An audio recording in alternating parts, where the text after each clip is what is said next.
Hello, everyone. Welcome to the Myers Detox Podcast. My name is Wendy Myers of MyersDetox.com.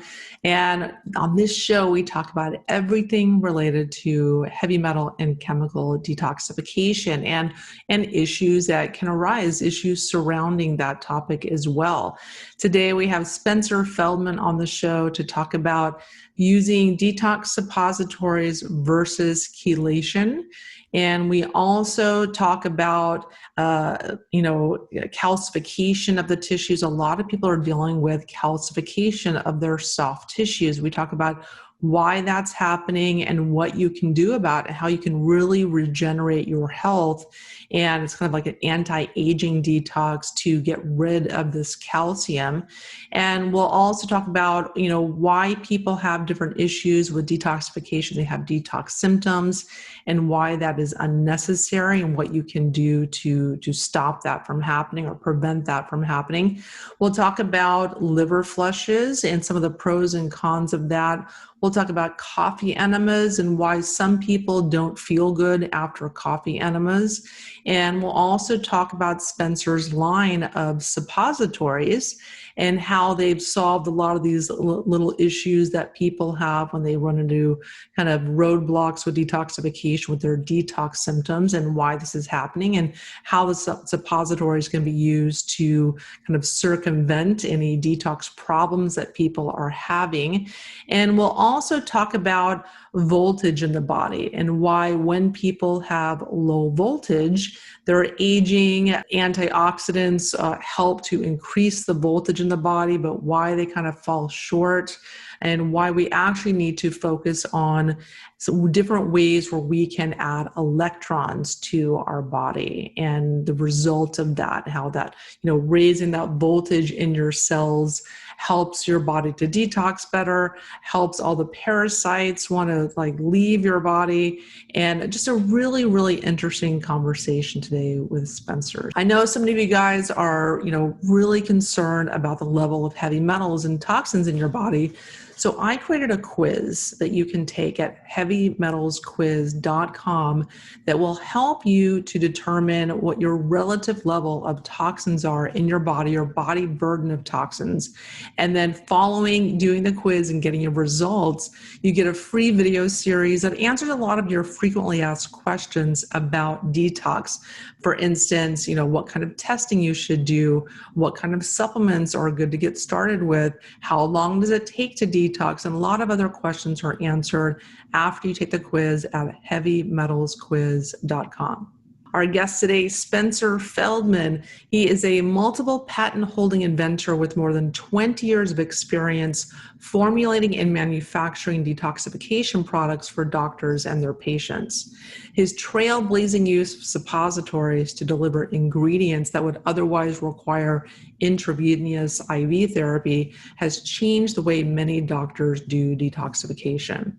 The owner and formulator of the Remedylink brand of products, now in his 50s, lives with his partner completely off-grid on his 100-acre farm, where he spends his time tending his orchard and garden while continuing to design new products to help detoxify people in our ever more toxic world.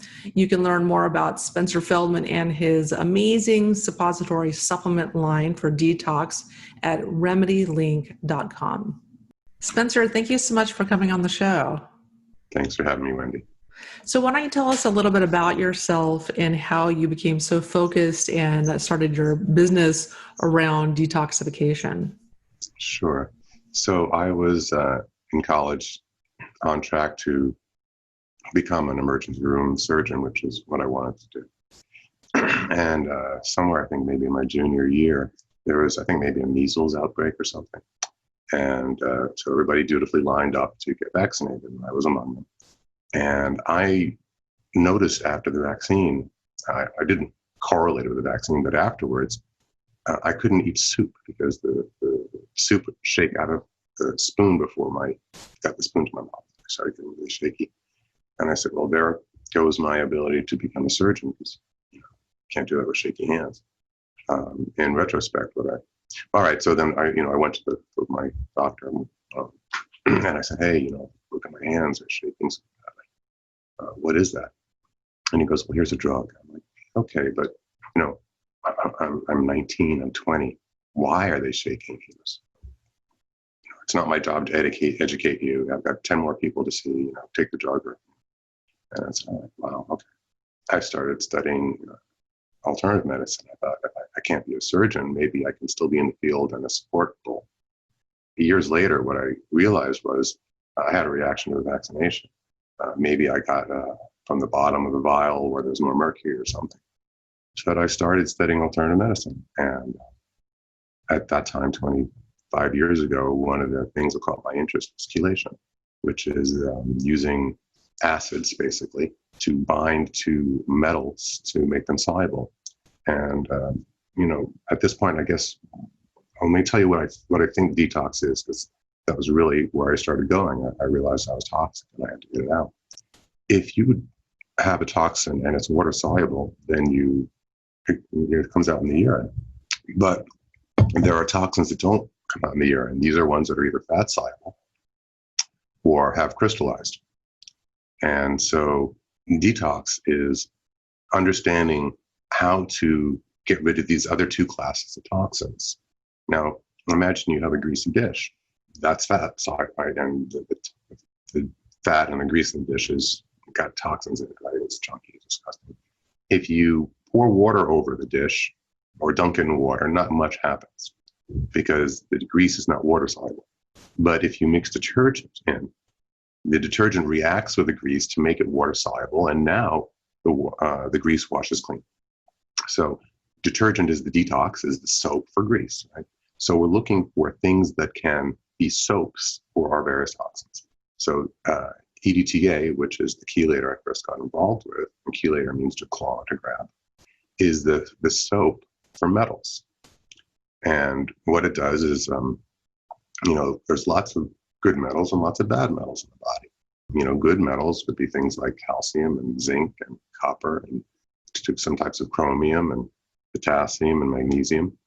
And they bind and form salts inside the body. So calcium bonds with phosphorus, and you get calcium phosphate that makes the bones, and things will bind with sulfur, and you got connective tissue. And so the whole body is made out of all these different things.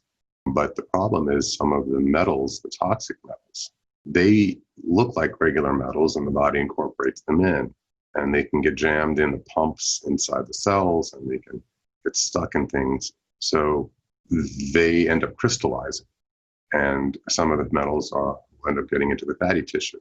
So detox at its most simplest is understanding how to make soaps for the ones that are fat soluble and how to dissolve the ones that are crystallized.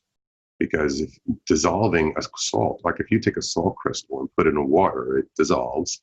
It's now water soluble, and out it goes. So a lot of people are filled up with crystals in their tissue, and they're filled up with toxic fats, and they don't know how to get them out.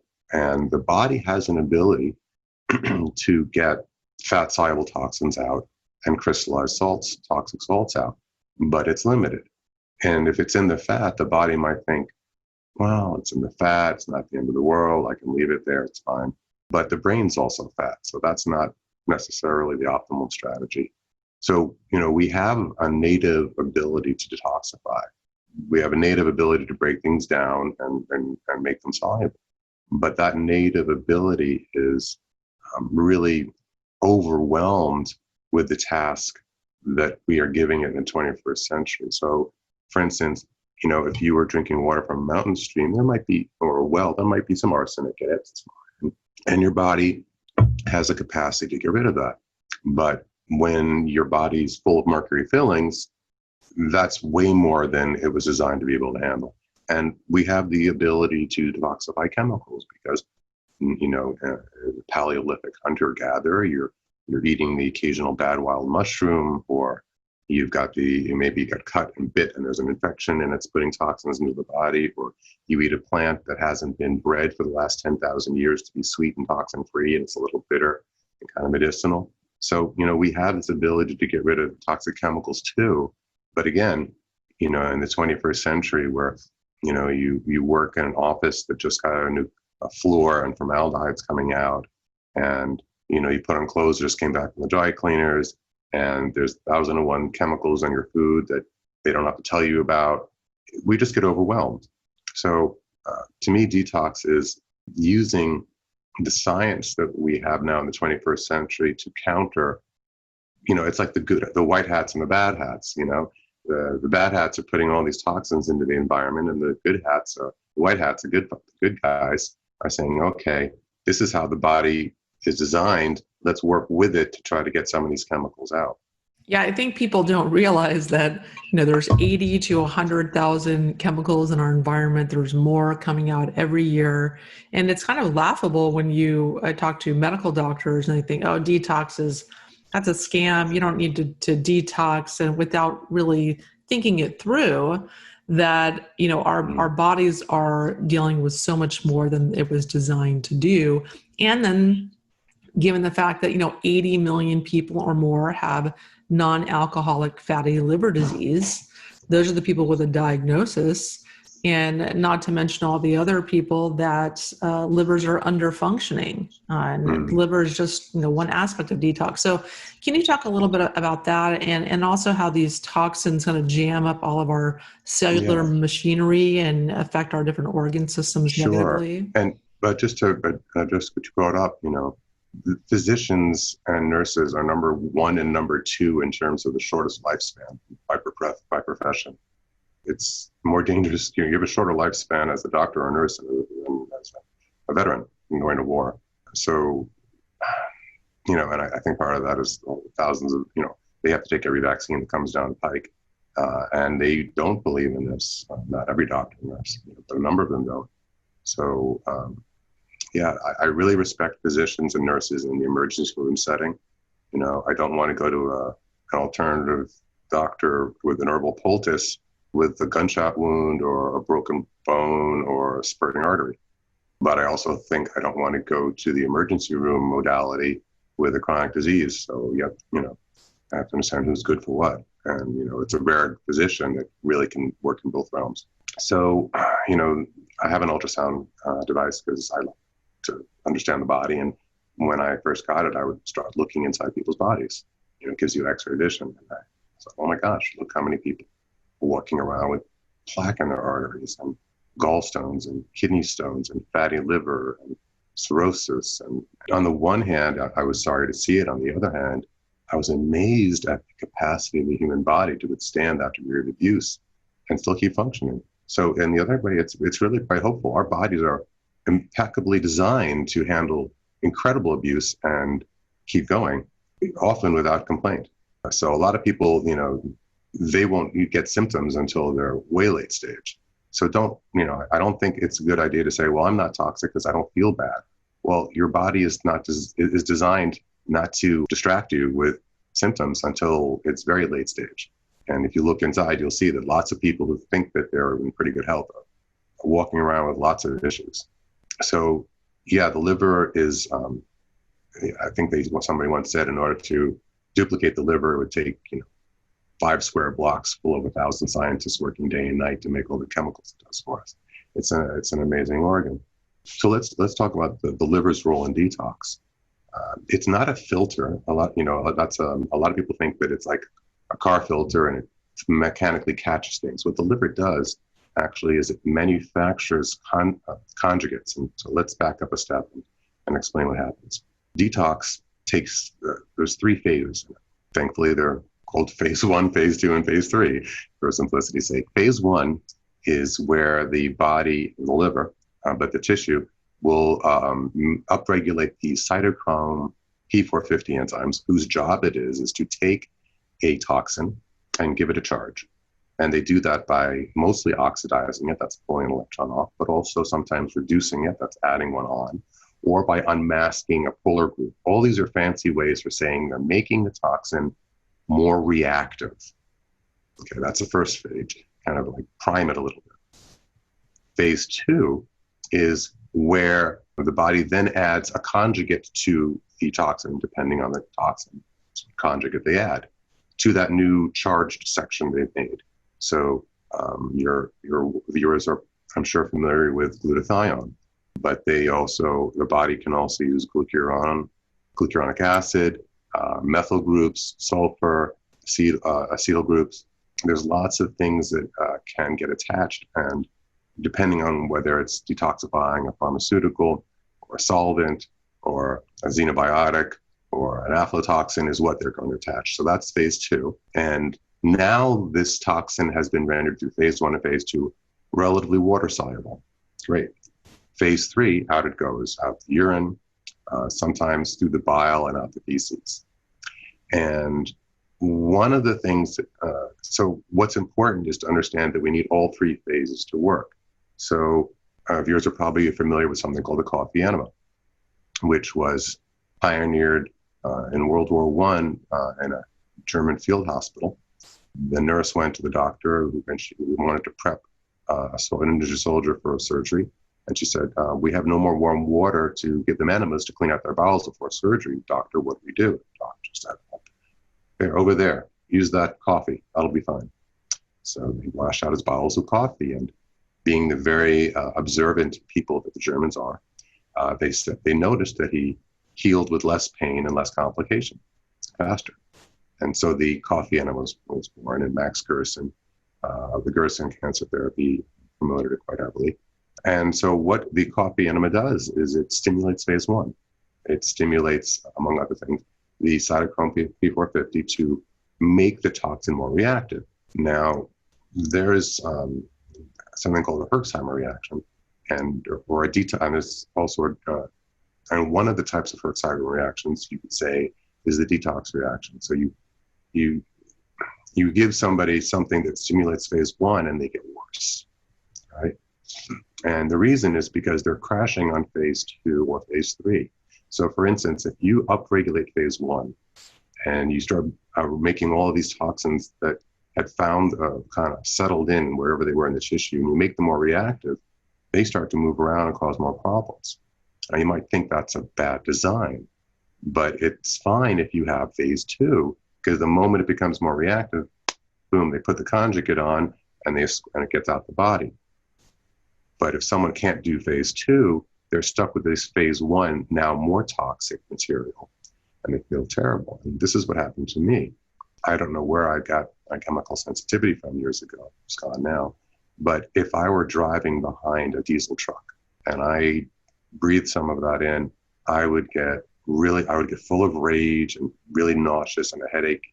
I was a real mess for quite some time. I had to wait and I would tell everybody around me, I'd say, look, I'm going to be a complete jerk for the next hour. Don't talk to me. Don't take anything personally. This happens to me. I'm sorry. And I'll walk away. And if we're stuck in the car, I'm just going to be quiet for the best I can for an hour until this passes. Nothing I can do about it. Well, now I realize what was going on is my phase 1 was working. My phase 2 wasn't, right? And this is what happens to people who are toxic. If someone gets a very big toxic insult, whether it's chemical or metal, the body will run out typically at phase 2 first. And so the phase 1 goes, or the phase 2 crashes. And now when they're exposed to a toxin, they make it worse internally. So like if you and I, let's say you and I and a third person were watching a movie, and the third person had chemical sensitivities in a movie theater, and someone sits next to her who's got a lot of cologne, all 3 of us are hitting phase 1, knocking out that cologne, but she doesn't go to phase 2 and she gets sick from it. Or sometimes it's a phase 3 crash where they can get it soluble, right? Because the body can make the soaps, right? Phase 1 and phase 2 is like a 2-part soap process. They can do those, but then the kidneys aren't working really well, or the gallbladder is stuck.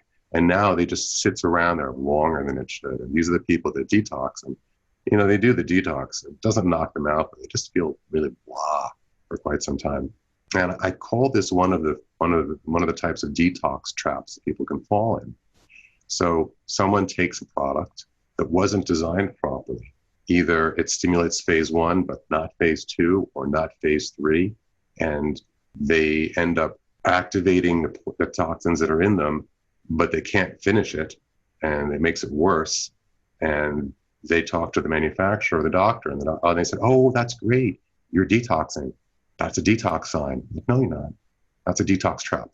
You think you're detoxing, but it's getting worse. If you are detoxing, you should be feeling better, right? Very rarely, I mean, and this is for people with enormous toxic loads, that no matter how much support you give them, they still don't feel good. Yes, you will still get some people that no matter how well you detox them, they're still not going to enjoy the process, is still uncomfortable. But that's pretty rare. That's like industrial exposure, right? So let's talk about the detox traps. The first one, as I would call it, is an incomplete detox. And it's not incomplete in the sense that, oh, well, I'll get to it later. Remember, phase one, if it crashes between phase one and phase three, that person's actually become more sick, more toxic, because it's made the toxin more reactive, more polar. There's another one, like let's say someone does a chlorella or a zeolite that isn't clean. You know, someone grabs zeolite, some cheap zeolite that wasn't acid washed, and it's full of metals, or chlorella grown off the coast of China, and it's got Fukushima junk in it. And they take the chlorella and zeolite, and then they send their urine off to a lab, and they're like, wow, look at all these metals you're dumping. No, those are metals you're absorbing from what you think you're detoxing, right? So there's another trap. And then what happens in these two traps is the practitioner will say, or the client will say, well, I better do more. And they get sicker. And then they think, oh my God, I'm dumping, I better stay with it. And they just loop and loop and loop. And they don't understand why they're spending all this money and all this time getting sicker and sicker and sicker. But philosophically, they think, well, it makes sense. I must be detoxing. And so those are two traps that I wanted to pose to your viewers not to get caught in. The way out of it is whatever you're using should be clean. So what you're testing for, you know that's what's coming out of you. And you should make sure that you're doing all three detox phases at the same time. The way I would explain phase three is, imagine you've inherited an old house and no one's been in there for like 40 years. And you open it up and there's dust everywhere. So you grab a broom. The first thing you do is not start to sweep. If you were to start to sweep in there, you would be sending dust everywhere and breathing it in and not feeling good. The first thing you do is you open up all the windows and all the doors. Okay, now you can start to sweep, right? And you're sweeping mindfully, right? And this is what it's like if someone doesn't have phase three opened up in them. Phase three is like the doors and the windows. If you go in with phase one and phase two and you start moving all the toxins around, but there's nowhere for them to leave, or you've left the one tiny crack of a window open and they've all got to go out that crack, these are the people that are also not going to be very happy. So the way in which we solved these three detox issues was, so we have the metacardium, that's the EDTA, that's with metals. And I made that thinking people wanted ETA to remove calcium because as we get older, we calcify, we get calcium in the brain and the prostate, the breasts, the muscles, all over the place. But the practitioners were telling me, no, we're doing it for metals. So I said, oh, you're using it for detox. What else can I make? And then I started getting into the chemical detox. So the next product that we came out with was Zenaplex. And what it is organic coffee, which is phase one. And then all the conjugates I could find, which is glucuronic acid, glutathione, methyl groups, sulfur, acetyl groups, everything that the body could possibly use to bind to a toxin so that you wouldn't phase two crash. And so we made that as a suppository. Now, you can do a coffee enema if you don't want to do a suppository, but you cannot take glutathione orally. You can take all the other ones orally. The challenge is some things don't survive digestion. So when you're getting an IV from a doctor's office, the doctor doesn't want to do an IV on you. It's invasive. There's always a risk of infection. It's uncomfortable for you. So the reason an IV is given is either because you have to get it in very quickly, maybe you have to rehydrate, replace fluids or something, or because it won't survive digestion. Glutathione is one of them. Glutathione is the master detoxifier. It's the master phase two key. If you have to pick one conjugator, you pick that one. But it'll get broken down into its three amino acids, and then very little of it will be combined. So when you go with a suppository, which is what we make, you bypass the digestion and it goes right into the liver, and most of it goes to the liver. Some of it goes to the sexual organs and some of the lower abdominal organs. So in the Xenoplex, we have the coffee for stimulating phase 1, and then all the conjugators for phase 2 at the exact same time, so we don't give somebody that phase 1, phase 2 crash. So as I'm continuing to study about detox, I'm giving the Xenoplex to people, and my chemical sensitivity was gone for the first time. I was like, wow, I don't like breathing in diesel fumes. I don't think it's good for me, and maybe I feel a little funny afterwards, but I don't have those reactions anymore. But then every once in a while, I would get someone who would still have a hard time. I'm like, okay, it's not phase 1, it's not phase 2. So then I learned about phase 3. I'm like, okay, their kidneys and liver aren't flushing properly. It's like the windows in the old house haven't been raised. And if you look historically, the two things that are done for that are liver-gallbladder flushes and kidney flushes. The way people typically do a liver-gallbladder flush is they'll take Epsom salts, olive oil, and lemon juice. And the olive oil will stimulate the release of bile, and the Epsom salt dilate the sphincter of Oddi, which is the little sphincter that holds the gallbladder closed. And they'll try to flush all of the stones out. And one of the things that you hear people saying is, wow, every time I do one of these liver gallbladder flushes, I get more stones out. And then if you actually look at the stones that are coming out of people, and you squeeze them, they're not stones, right? So yes, you can flush stones out with that, and it's a great idea in some cases, but it's another one of the traps, because what happens is the olive oil you're taking in that amount actually can form little kind of grease balls mixed with bile that you can think are gallstones. So then you have people who will do a gallbladder flush and get out what they think are stones. And then they say, oh, let me do it. And then they read the literature and says, keep doing it until no more stones come out.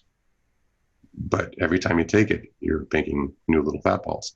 So they take it and they do it again, and more little things come out, and more little things, and more little things. And if you were to ultrasound these people, you'd find they don't necessarily all have gallstones.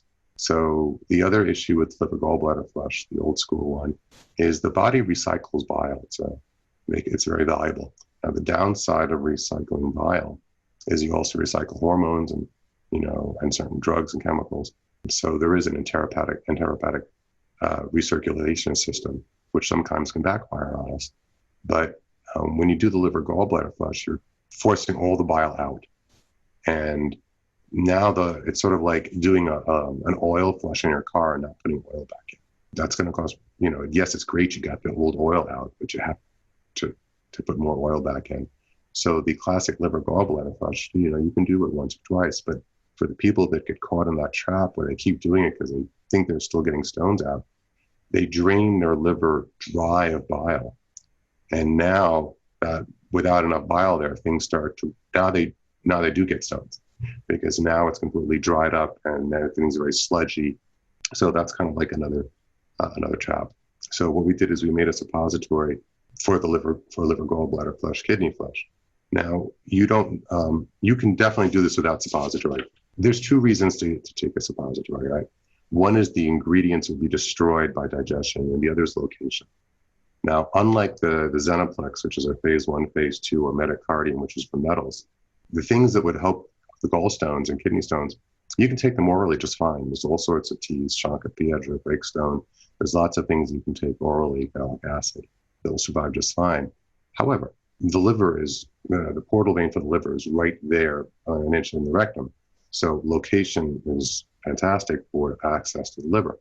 So when we make glytamine suppositories and a person takes it, what is the ingredients in the suppository go straight to the liver first pass, goes right in. The idea is not to have a very dramatic expulsion of stones, although we have seen that happen, but more to slowly melt them out. Because when you have a very dramatic expulsion of stones, sometimes they can backfire up into the pancreatic duct when you're doing liver gallbladder flushes. I'm told the only thing more painful than a kidney stone is a gallbladder stone. And I had kidney stones once before I knew what I was doing, and I would never want that again. So I can't even imagine what a gallstone attack would feel like. Be a little cautious with liver-gallbladder flushes. What I would say is if you want to do that, soften the stones for a good week or two first to make sure that everything's ready and primed, and then pop it all out. And then do a lot of glycine and taurine orally to rebuild your bile. That's my advice. That's my suggestion for people that want to do that and for whatever reason don't have access to our suppositories. The other is, there's a fad with low-fat diets. And of course, if you don't eat fat, aside from the fact that every cell membrane in the body, all the hormones in the brain is made out of fat, what happens is there's no stimulus for the bile to secrete, so the person can get jammed up. And also chlorine. If someone is in a heavily chlorinated area, maybe the swimmers in a pool or the water they bathe in is highly chlorinated, that can precipitate gallstones because it robs the body of the amino acids taurine and glycine, which are used to make bile. So our phase 3 solution is our vitamins for opening the windows per se, for getting the kidneys and gallbladder to open up so that all the things that we've made soluble with metacardium in terms of metals and the chemicals in terms of the xenoplex have a straight shot out. And so that's sort of like our 3 main detoxifier products. And we've gone on to make 15 different products, but those are our 3 kind of classic ones. Yeah, I love that your suppositories that you created, and I agree with you. It's so many people have issues with digestion that even if they're taking supplements they need to detox, many times they're not absorbing them because of the things that you mentioned, and people just have stress and poor absorption ability. And so I think it's very important. You can take a lot of different types of supplements and insert them rectally via suppository and bypass that whole digestive mechanism and bypass expensive chelation sessions at the physician's office, which end up, can be harmful to the kidneys. IV chelation can be very harmful to the kidneys, and it's very, very expensive and time consuming.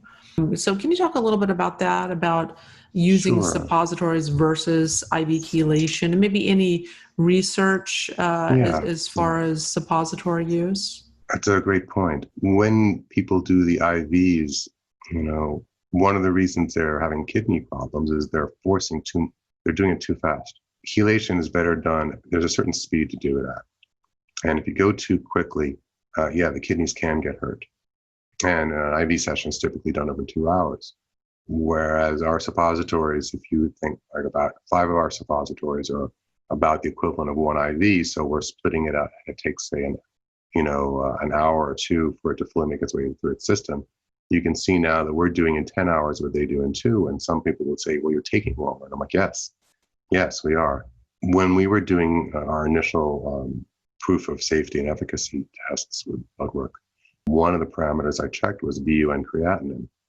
I checked a lot of parameters, and every parameter I checked before and after magnesium, potassium, EDTA was significantly improved. Improved to the point where when I shared the studies, the people didn't believe them. The BUN creatinine was tremendously improved. And, kidneys are a very slow organ to heal. I mean, typically, if someone goes on dialysis, they don't get off until they're dead. It's not typically the thing someone recovers from. You can use CoQ10. It's certainly helpful. Chelation that's calcium-free, anyway, is the only thing I've ever seen that really has the effect that I'm looking for in terms of the kidneys. And I think part of it is because we're, the kidneys are literally a filter, right? Unlike the liver, which is making conjugates, the kidney is actually mechanically working. And like any pump, if it gets, the pump gets calcified, it's not going to work properly. So the kidneys are working against a gradient, pulling minerals out of the blood, and pumping and pumping and pumping. And when they get jammed full of minerals, and they do, and you can look at tissue under ultrasound, and you can see, does it have the right density, or is it starting to turn to stone? As people age, they lose kidney function because it's fully getting jammed up. The studies I've seen with suppository range from like 70-75% up to 90% as good as an IV. I believe if they were to wait long enough, I think the difference in the how much gets absorbed is how long they're waiting to see how much comes out. And I think that not only safer, but more efficient to be slower and more gradual. And I think the fact that smaller doses by suppository seem to universally improve kidney function, whereas higher doses by IV, you have to be very careful not to hurt someone's kidneys as an indication that that's a better way to go.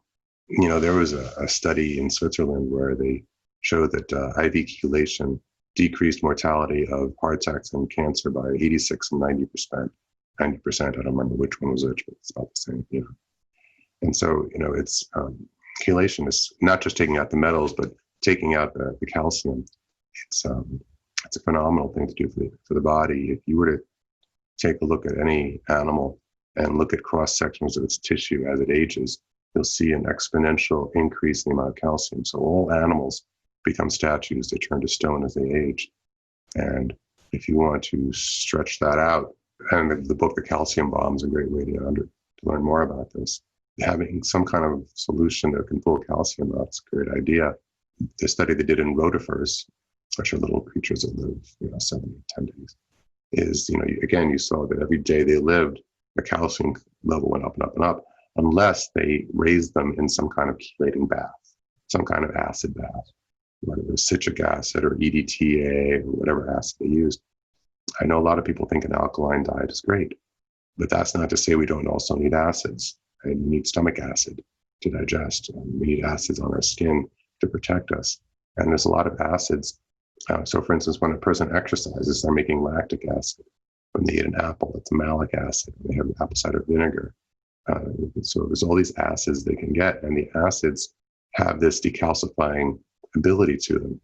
So, historically, drinking some kind of vinegar for health has been done for thousands of years. So you take the grapes, you make the wine, you let it sit too long, you got vinegar, and you put in your salad as a dressing. And people were drinking apple cider vinegar for thousands of years. What they're doing is they're chelating. So what EDTA is just a smarter vinegar. We're saying, okay, vinegar is working by nature of the fact that it's acid binding to this positive metal, this basic alkaline metal, and escorting it out. What can we make in a lab that's even stronger, even better, considering just how many metals we have in us? And some of them are more or less reactive. So EDTA is a negative 4 charge. That's why it's so good at grabbing onto things, because it's got that much of a pull that it can just grab onto all sorts of stuff.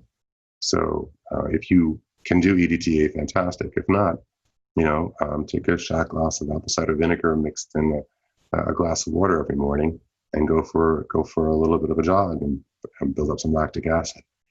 The acids are the way the body gets rid of the toxic alkaline metals. Yeah, and it's such an interesting concept to think of. Calcium, that's technically a mineral, can actually be something akin to a toxic metal. And I see lots and lots of clients that have, low to extremely high calcium levels on various testing. And we know that's a big problem, especially a lot of people just, taking vitamin D and megadosing vitamin D. This is a hormone that increases calcium absorption from your gut. And then we have lots of garbage calcium supplements on the market that are not a very good, highly absorbable form.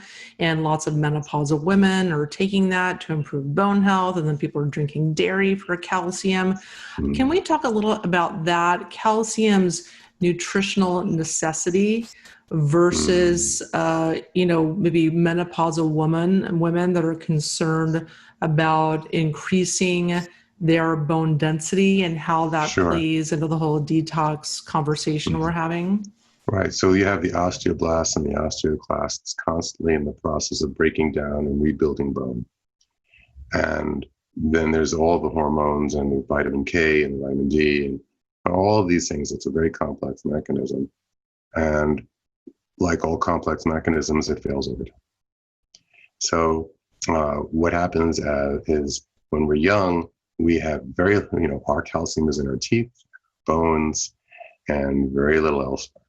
And as we get older, it gets in the kidney as kidney stones, as the muscles, as fibromyalgia.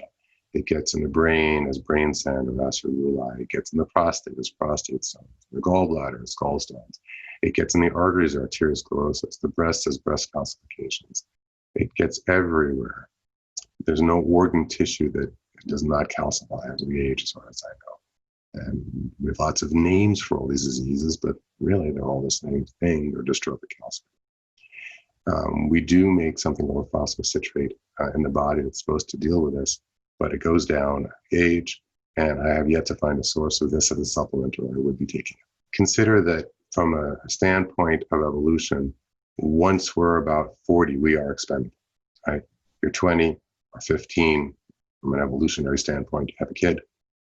You're 30, your kid has had a kid, and you get to watch that kid for a little while so your kid can go out and hunt the mastodon. And by the time you're 40, you are now, expendable, and your kid becomes, and it moves forward like that. So the human body certainly can make it out, as we've seen, well past 100 years.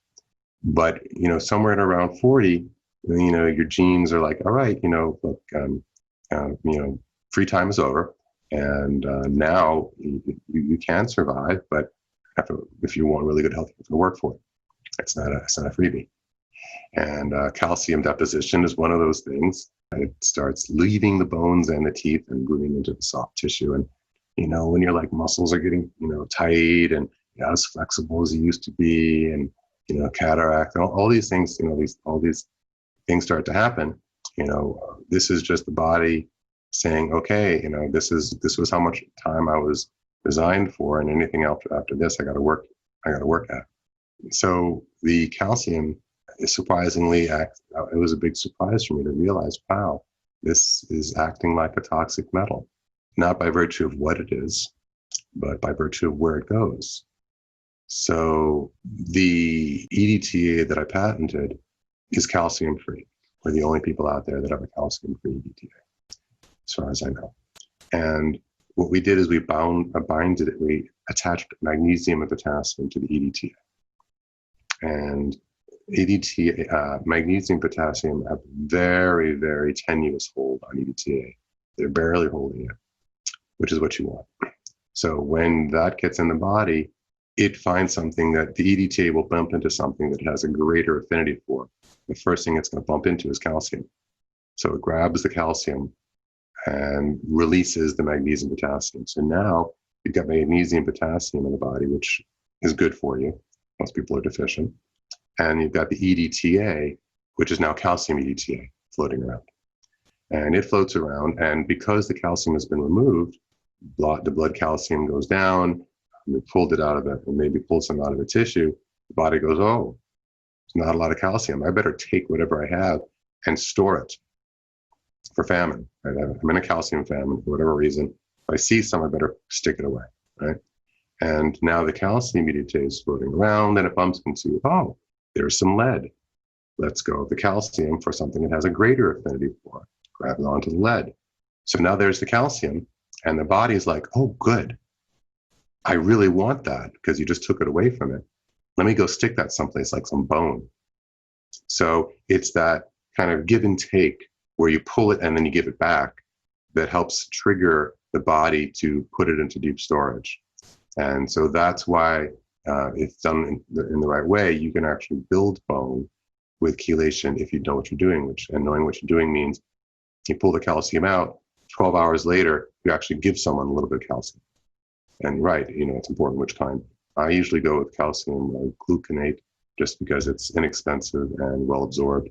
Carbonates, are not well absorbed. That's basically ground seashell, so that's not a way to go. You can actually go the more sophisticated orotates or glycinates if you like and have access to them. But I think gluconate works fine.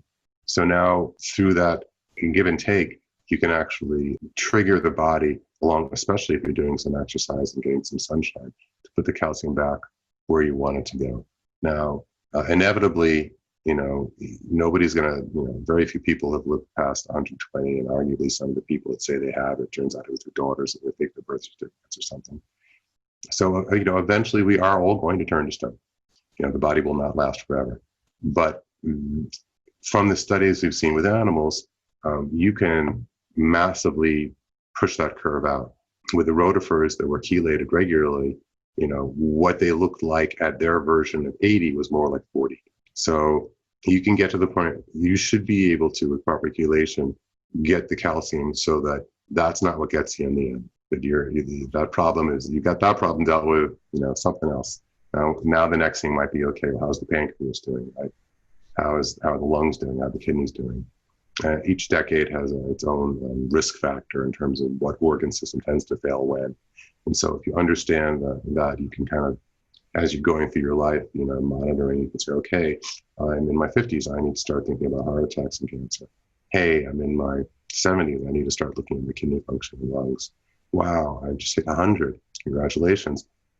I really need to be mindful about how I'm protecting the neurons of my brain.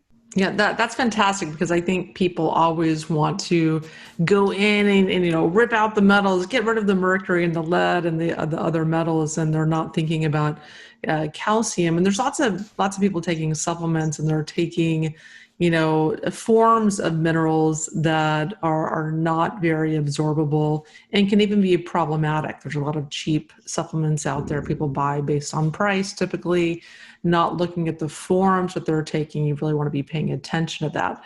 And so you have this great line of suppositories for detoxification. So if someone goes on your website, where should they get started? Like, what is a recommended protocol, where to begin? Well, if you go to Remedylink, there's a video page there. It's mostly geared, it's not there trying to sell you anything. It's there just to share things that I have come to believe about how the human body works, places where our healing crashes, and how to restart the process. Metacardium, Xenoplex, and glytamins, the metals, phase 1, 2, and 3 are classic detox protocols. Well, there's one other thing about the calcium I wanted to talk about. Back in the Depression, there wasn't a lot of nutritious food available. So they made a media presentation to convince people to eat foods they didn't normally eat. And that's how Popeye Sailor came about. Like, oh, eat spinach. Because people didn't really eat spinach. And spinach is very nutritious. But spinach is extremely high in oxalates. And a lot of the oxalates are chemicals that plants use to store and transport minerals and to build their structure. And as we have become a more vegetarian society and gotten into what we think are superfoods, our level of oxalates has gone up tremendously. Kale is enormously high. Some kinds of kale are enormously high. Chia seeds, a lot of things that people think are really healthy for them, are loaded with these oxalate crystals. And what happens is oxalate, when it combines with calcium from people that aren't absorbing it properly, forms calcium oxalate. And these very sharp crystals form kidney stones. They form all sorts of problems. And so, I'm not sure if we have time to get into it in this talk. Another type of detox is actually an oxalate detox, where you pull the oxalates out of someone's tissue. And if you do that properly, you'll see in the urine starts looking very cloudy. And if you do it too fast, it'll actually get a little bit red, because the oxalates can cut the kidneys on the way out, little micro cuts. They can bleed a little bit. Obviously you want to do it slow enough so you don't hurt anybody. But that's something that's just now starting to make the rounds in the alternative medical community, is the consequences of all of the oxalates that we're getting in foods that we thought were really good for us and really healthy. And as these crystals form, they just do havoc. The other thing I wanted to really mention is there are a lot of good salts in the body. Good salts meaning metals combined with acids. So for instance, sodium phosphate is required for pH balancing. Calcium sulfate is connective tissue, and potassium sulfate is oxygen transport. But we can also make these crystals out of toxic metals. So you can get lead sulfate and mercury phosphate. And so again, one aspect of detox that isn't talked about a lot is how these toxins can form crystals in the body. And once they form crystals, they're very difficult to dissolve. There's a point in the size of a crystal where once it gets past a certain size, it becomes relatively insoluble. So there's a way in which we've discovered where you can use electricity to help make them become more soluble. The basic detox would be something like metacardium, Zenaplex, and glytamines, and that's supporting the body in dealing with the metals and the chemicals, and then escorting them out, understanding what kind of soaps the body needs for the modern toxins. As we get, if people really want to continue down that path and say, hey, just how healthy can I get? And then we're looking at things like, what's the role of electrons in detox? How do we detoxify scar tissue? And why would we consider that a toxin? If you would say a toxin is something that is in the body and is causing problems, and your body can't resolve it, that's how we define a toxin. Well, scar tissue can be a toxin, right? If a woman has got an abdomen full of scar tissue, and it's pulling and yanking all her organs out of place, you could call that toxic. If someone's got calcium deposits in their joints, that's a kind of toxic. There are all sorts of things in the body that accumulate due to toxicity and age and infection. For instance, if someone has a biofilm infection they can't get rid of in some surface of the tissue somewhere, and that bacteria, fungal, parasitic, viral community is generating toxins and immunosuppressants. Some of the most toxic people in the world are toxic from infection. They have a chronic infection in their tooth, for instance. Someone has a root canal done, but they don't get the ligaments out, and they start to rot, and now they have gangrene, and then they have the bacteria that's living on the ligament, and then that's dumping down into the tissue and crawling up the nerve endings into the brain. So, beginning detox is, of course, metals and chemicals, and then the structural things like the gallstones and kidney stones and sludge. But then we move on to things like aflatoxins and structural, scar tissue and crystallizations of various types. And I think the detox model also works for those as well. Can we talk a little bit more about the crystallization of the oxalates and other metals? So you have a device that helps, run electricity through the body. And is it the same vein of and mechanism of ionic foot baths? Sort of. There are a lot of great electrical devices out there, but by default, electrical devices all pull electrons away from you. Okay, so about those giant power lines that people can live under, and they always have them over schools for some. So those giant power lines, the scientists will say, look, the field on here, it's so far away, it's not bothering them. And there's cows living underneath them, and they're not getting sick, so you're all crazy. Okay, when you run electricity through a wire, the physics of it is that it pulls electrons out of the environment like a vacuum cleaner. So if you were to measure the electron density of the air around any electrical device that's on, you'll see it goes positive. And so when you run high power through those giant wires overhead, that whole area is a giant vacuum cleaner of electrons. But the animals don't get sick because they have their hooves or bare paws on the ground.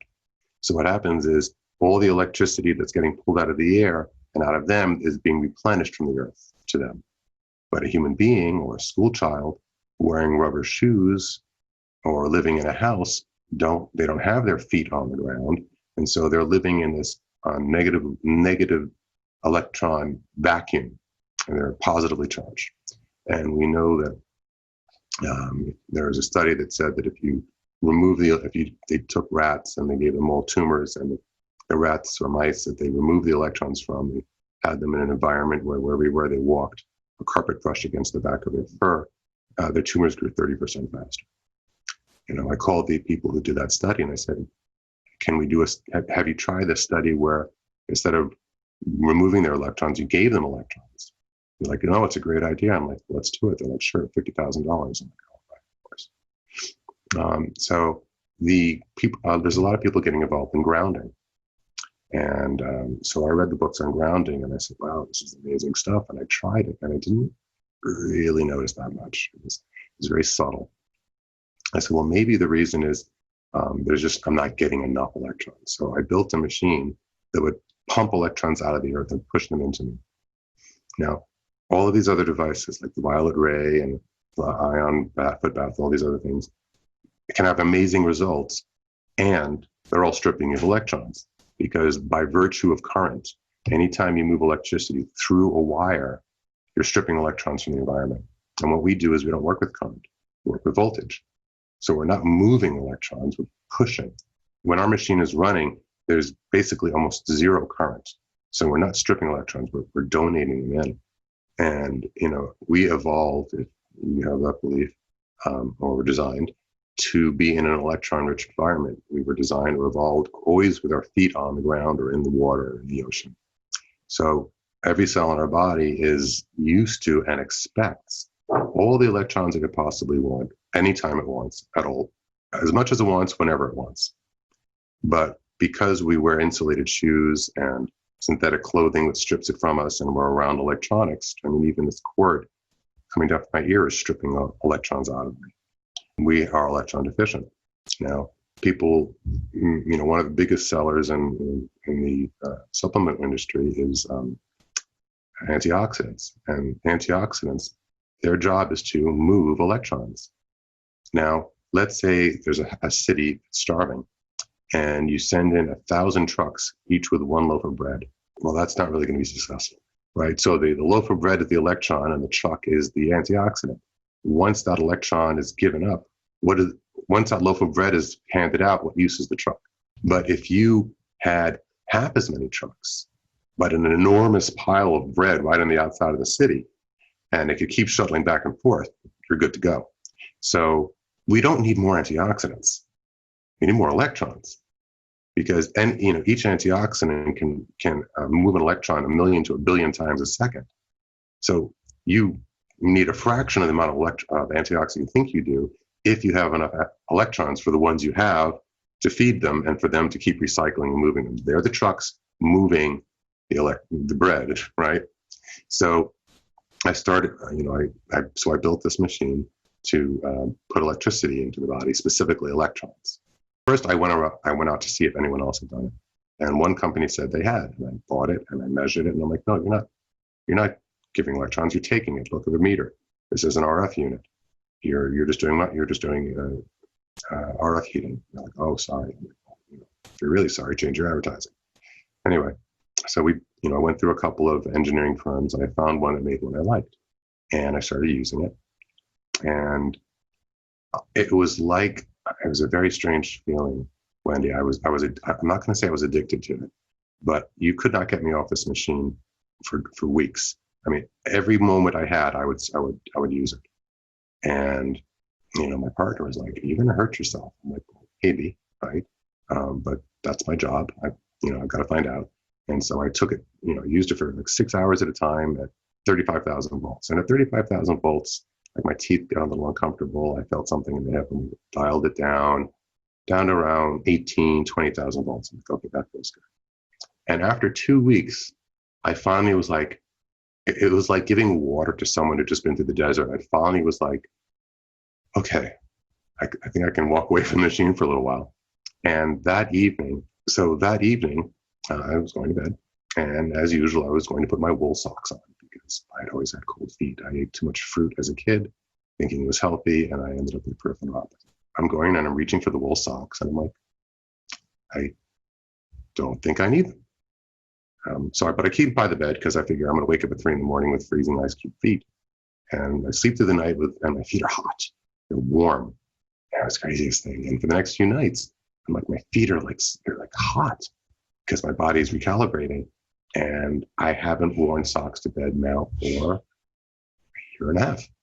And what I started realizing was that peripheral neuropathy was going away. And if you've ever had it, it's like pins and needles in your feet. And it's uncomfortable, and you can't have your feet touched. It's painful because the nerves are all damaged. And then I'm looking in the mirror. I'm feeling this little dry spot on my nose. And I'm looking, like, what is that? And it was like a tiny little scab. And I'm kind of pressing on and looking at it. And a little thing pops out. There's this little hole in my nose. I'm like, what the heck? And then another scab forms. I'm like, there it is again. And then it comes off again. And then it heals up. And I'm like, what the heck was that? And then I remember, there is always a little red dot on my nose, which is like a precancer spot, right? Excess vascularization. And it'd been there for like 30 years. And I got so used to looking at it, I didn't think about it. It fell out. It died and fell out. And then the hole filled in. Now, most of us, when they do autopsies on the average healthy 30-year-old, they find out that most people have microtumors. Like, get somebody who's 30 years old and dies in a car crash, right? They're in good shape otherwise, just from the wrong place at the wrong time. And they'll find, the average woman has 2 or 3 microtumors in her breast. The average guy has 1 or 2 in his prostate, some in the lung. So people are always walking around with these little microtumors. And in healthy people, the surveillance system of the body holds them at bay. But at some point, if one of these things breaks out, well, then that's cancer. And, I think that the little spot on my nose was basically like it was a visible microtumor. And I thought, wow, if it knocked that one out that I could see, I wonder if it knocked out a bunch that I couldn't see. And then so now I'm experimenting with this. I have a couple of them made. And I got one to an old friend who was going through a hard time. And 2 weeks into her using it, she starts sending me pictures of things coming out the toilet. And I'm looking and I'm like, those are liver flukes. And she's getting cups of worms out of her. And the liver flukes were pretty nasty. And I'm like electricity worms. So I do an internet search. I'm like electricity and worms. And what shows up on YouTube are videos of country folk who will go to the riverbank with a car battery and 2 metal probes, and they'll stick the probes into the riverbank and to the battery, and worms will crawl out of the soil. They grab the worms and they go fishing. Turns out worms don't like electricity. So I think that's what's going on. And, I have suggested it to a few other people, and they're like, well, can't we just kill the worms? And I'm like, well, here's the deal. If you try to kill a worm, a couple of things will happen. You'll kill it and the body will expel it. Great. You'll kill it and it'll die in place and never leave, like if it's in the liver or something. And now your body's going to have to insist the thing. And when it breaks down, inside the worm was the bacteria. Inside the bacteria was the virus. It's nasty tox. Inside all of that was all the toxic junk he was eating. And then the third one is you just piss it off, irritate it, and it digs deeper into the body. So really the best option for parasites is to make them want to leave intact of their own volition. And that was what was happening, and it's happened now for quite a few people, where it's just, they're all just out they go. Now, most parasites are invisible to the naked eye, but we did have, and I've got pictures after pictures of worms coming out. They're wriggling in the toilet. They're just leaving the area. The way I try to reason is, I'm like, cancer, worms, electricity. And one of the things about cancer is, if you take a healthy cell and lower its voltage, it becomes cancerous. And if you take a cancer cell and raise its voltage, it stops dividing. So we know that sickness is associated with lower voltage. Now, worms and that whole class of composters, you find them in the compost pile. That's their job in nature, is to find the dead and decaying, diseased matter and eat it and turn it into good soil. If we didn't have worms, our crops would be in a bad way. So, they're not bad. So I thought, okay, if a client has worms in them, why would they stay in the body? Why wouldn't they just say, well, this isn't a place to live? And the only thing I can think is the voltage is too low. The worm is saying, this seems like a compost pile, and I know it's a compost pile because the voltage is so low. And the only place I find low voltage is in dead and dying matter. The voltage is so low because we live in an environment where we walk around with rubber-soled shoes and synthetic clothing that pulls electrons off of us, and we're around electronics. So it's constantly draining out our electrons. And we are also constantly eating worm eggs. We're constantly eating bacteria. We're constantly eating fungus. There's no way not to get these things. We can't live in a bubble unless you steam start, only eat pressure canned food. And so, these things get in, and then they say, oh, low voltage. All right, time to get to work. And then when the voltage, if you can give the electrons to someone in our machine or in some similar manner, and the voltage goes up, they're like, oh, this isn't a compost pile. What am I doing here? I don't like this place at all. Let's get out. And they wiggle their way out and flush them down the toilet, and there you go. And then also EMFs will lower or cause you to have a more positive charge as well. And the adding insult to injury of our already low voltage body. But let's talk about what is the name of the machine that you developed, and can people buy it? Sure. The machine was, something that's gone through a couple of evolutions, and you still make them in small batches. And it's designed to pump, I think it goes to 18,000 volts of electrons into the body. And the way I would explain it is, let's say you have an RV and you only take it out in the summer. And when fall comes around and you're done, you put a trickle charger on the battery. And what that does is it just gives a little bit of electricity continually to keep the battery charged. And as long as the battery was charged when you put the trickle charger on, the battery is fine. But if the battery was dead, you can't use a trickle charger because it can't charge the battery. So then you need to, if there's a dead battery, you have to charge a battery. You need a battery charger. But if the battery's been dead for a while, then you need a very special kind of battery charger, one that's does high voltage spikes. Because what happens is the way a battery works is the chemistry is it forms crystals. You have the lead and the sulfur, and they form the crystal lead sulfate, and the electricity is given out. And then when the electricity goes in, it goes back into solution. But if you let the crystals of lead sulfate get big enough, it can't take a charge anymore. So you have to break those crystals down, put them back into solution, and then the battery will work again. So if you have a cell phone and no matter how many times you give it a full charge, it only lasts an hour, it's crystallized internally. Now, the same thing I suspect happens in the human body. When the charge is low enough, long enough, you can't recharge it so easily because it's crystallized. And we talked about, the heavy metal crystals and the oxalates. The body physically crystallizes. And not only is that uncomfortable, but in terms of where these crystals are forming, but it also lowers our energy level. So what the machine is designed to do is say, okay, when someone goes and grounds, and by grounding, that like you put your feet on the earth, and it certainly feels nice. That's a trickle charge.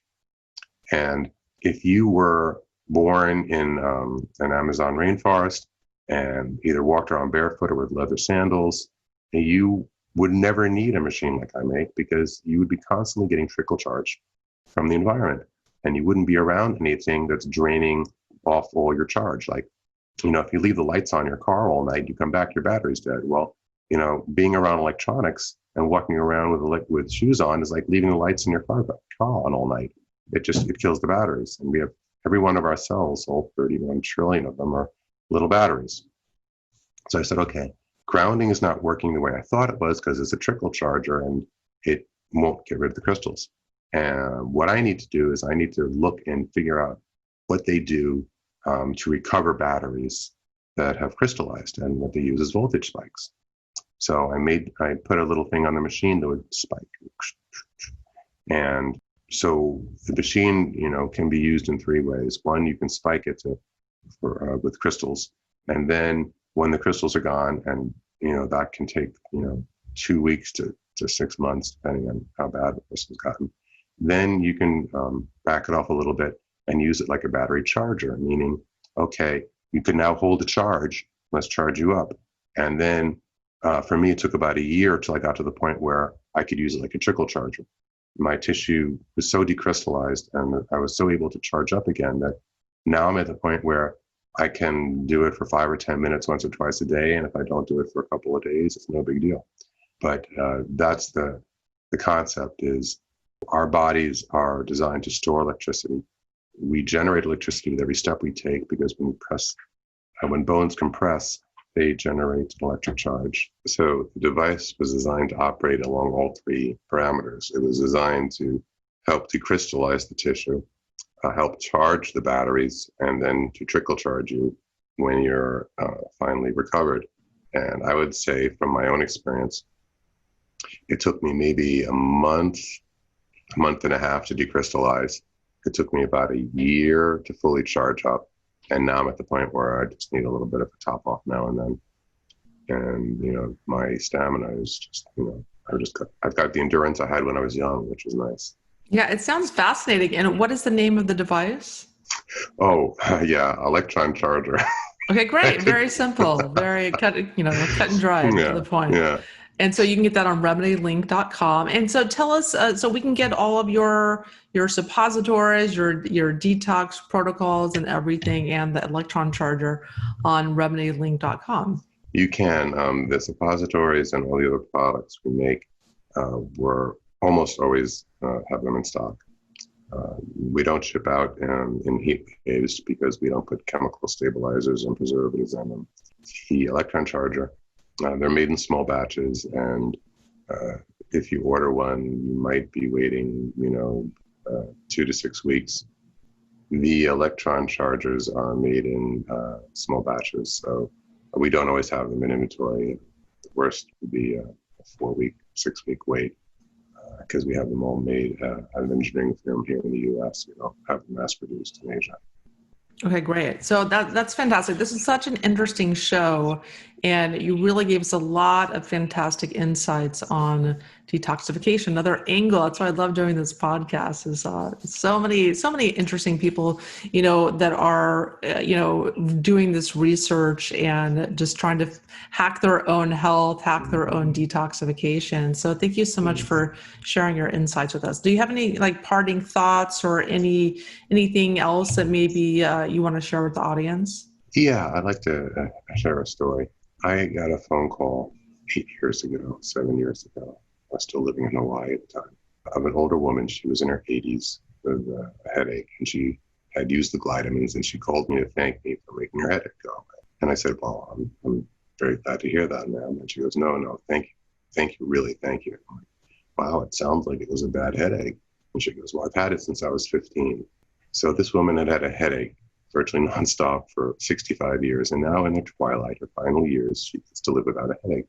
She probably had a trapped gallstone all that time. And what I would say is, a lot of people who come to detox, they're suffering. Their body doesn't work the way they want it to. Maybe they've got brain fog, pain, or fatigue. Something's going on. They know their body could feel better. And it can get frustrating. You can spend a lot of money and take a lot of time and go down a lot of, rabbit holes and trying to get better. But don't give up. That woman, it took her a while and she didn't give up.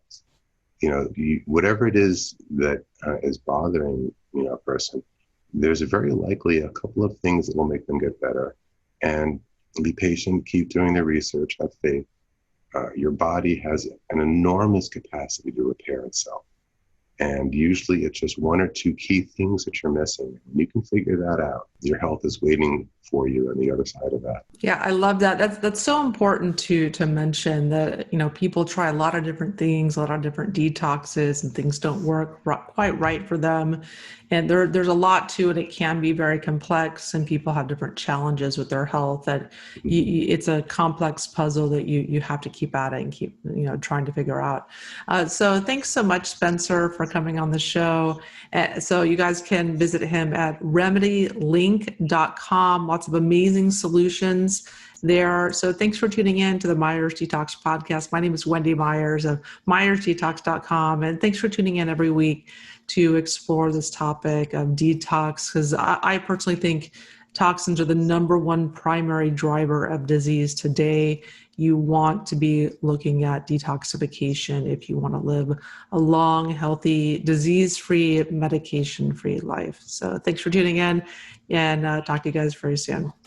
The Myers Detox Podcast is created and hosted by Wendy Myers. This podcast is for information purposes only. Statements and views expressed on this podcast are not medical advice. This podcast, including Wendy Myers and the producers, disclaim responsibility for any possible adverse effects from the use of information contained herein. Opinions of guests are their own, and this podcast does not endorse or accept responsibility for statements made by guests. This podcast does not make any representations or warranties about guest qualifications or credibility. Individuals on this podcast may have direct or indirect financial interest in products or services referred to herein. If you think you have a medical problem, consult a licensed physician.